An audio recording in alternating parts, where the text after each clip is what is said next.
উন্নয়ন প্রকল্পের নামে ৩.৫ লাখ কোটি টাকা নেয়। ৩.৫ লাখ কোটি টাকা লিখতে পারবেন আপনি?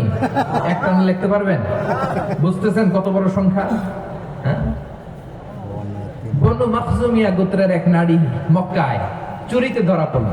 বলেন তো চুরি করলে বিধান কি? কি কাটতে হবে? চুরির বিধান হলো হাত কেটে দাও।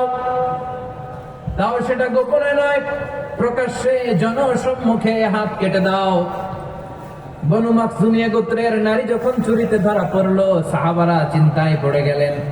সবেমাত্র মক্কার লোকেরা কালিমা পড়ে মুসলমান হয়েছে, ইসলামের আইন কানুন তেমন জানে না, ইসলামী শরিয়ার সাথে বেশি পরিচিত নয়।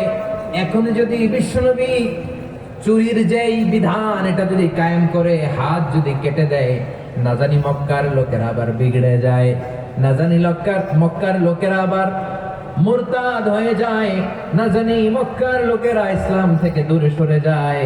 চলো চলো সাহাবীরা মিলে পরামর্শ করলেন, চলো বিশ্বনবীর কাছে যে বলি, ও নবী, শুধু কেবলমাত্র একমাত্র এই নারীর জন্য চুরির হাত কাটার বিধানটা আপনি একটু থামিয়ে দেন। চুরির হাত কাটার যে বিধান এইখানে একটু রহিত করে দেন, বাকিগুলা কইরেন মদিনাতে যে চলবে, কিন্তু মক্কায় এবারের জন্য মাফ করে দেন। কিন্তু কে বলবে? এই যে